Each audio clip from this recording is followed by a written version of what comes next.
Get ready to take your financial knowledge to the next level. स्वागत है आपका economic IQ में, जहां हम पैसे और अर्थशास्त्र को सरल बनते हैं। हिस्सा लीजिए हमारे बाइट साइज्ड क्विज वीडियोस का। ना भूलिए सब्सक्राइब करना और अंत तक देखते रहे अपने फाइनेंशियल एक्सपर्टीज को खुलवाने के लिए। आइए शुरू करते हैं आज का क्विज और स्कोर करें एकदम perfect 100%। Your first question, what is inflation? Take a look at the following options. A decrease in the general price level. B, an increase in the general price level. C, stability in the general price level. D, fluctuations in exchange rates. Take a moment to think about your answer. Great job.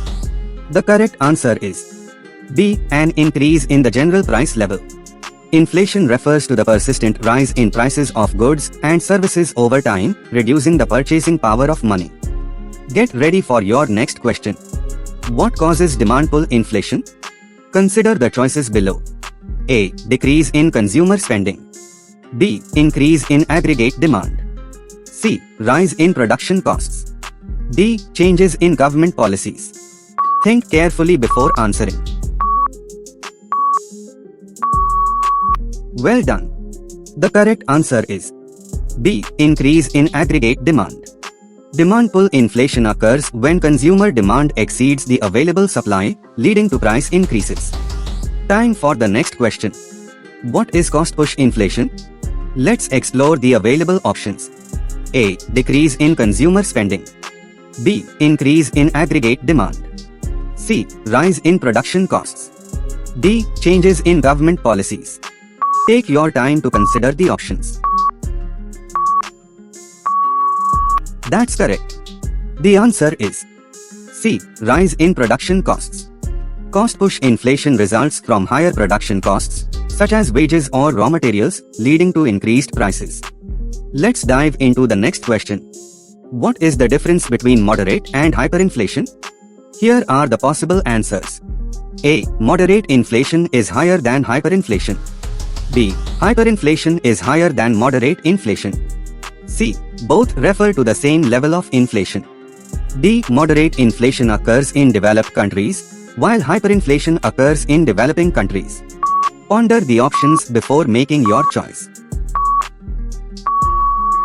Well done. The correct answer is B, hyperinflation is higher than moderate inflation. Hyperinflation is characterized by extremely rapid and uncontrollable price increases, while moderate inflation represents a more manageable rise in prices. Here is your next question. How does inflation affect borrowing and lending? Now, for your consideration, we have the following options. A, reduces borrowing costs and increases lending rates. B, increases borrowing costs and reduces lending rates. C, no impact on borrowing and lending rates. D, depends on the specific financial institution. Contemplate your answer carefully. Fantastic job. The correct answer is B, increases borrowing costs and reduces lending rates. Inflation typically leads to higher interest rates, making borrowing more expensive and reducing the interest earned on savings. Get ready for your next question. How does inflation affect consumers' purchasing power? Take a look at the following options. A, increases purchasing power. B, decreases purchasing power.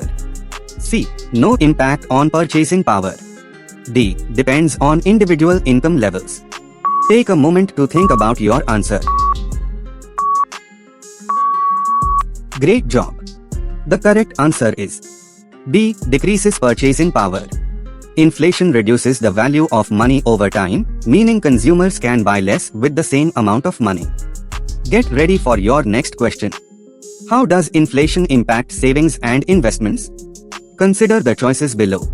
A, increases the value of savings and investments. B, decreases the value of savings and investments. C, no impact on the value of savings and investments. D, depends on the type of savings and investments. Think carefully before answering. Great job. The correct answer is B, decreases the value of savings and investments. Inflation erodes the purchasing power of savings and investment returns, potentially reducing their real value over time. Time for the next question. What measures can central banks take to control inflation? Let's explore the available options. A. Adjusting government spending. B. Regulating interest rates. C. Influencing fiscal policy. D. Managing international trade. Take your time to consider the options. Well done. The correct answer is B. Regulating interest rates.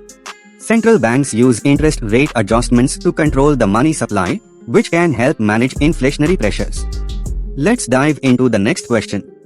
How does inflation impact wages and salaries? Here are the possible answers. A. Increases wages and salaries. B. Decreases wages and salaries. C. No impact on wages and salaries. D. Depends on the specific industry. Ponder the options before making your choice. That's correct.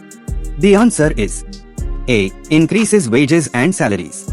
Inflation can lead to higher wages and salaries as workers demand compensation for the increased cost of living. Here is your last question. What is the difference between anticipated and unanticipated inflation? Now, for your consideration, we have the following options. A. Anticipated inflation is expected, while unanticipated inflation is unexpected. B. Unanticipated inflation is expected, while anticipated inflation is unexpected. C. Both refer to the same type of inflation. D. Anticipated inflation occurs in developed countries, while unanticipated inflation occurs in developing countries. Contemplate your answer carefully. Well done. The correct answer is A. Anticipated inflation is expected, while unanticipated inflation is unexpected. Anticipated inflation is when people and businesses expect price increases and adjust their behavior accordingly, while unanticipated inflation catches them by surprise. Congratulations! आपने आज का quiz पूरा कर लिया है। अपने financial ज्ञान को टेस्ट कीजिए हमारे वीडियोस के साथ। अपना स्कोर कमेंट में शेयर करना ना भूलिए और इकोनॉमिक IQ के साथ जुड़े रहने के लिए hit the like button, subscribe for more and keep building your economic IQ. See you in the next video.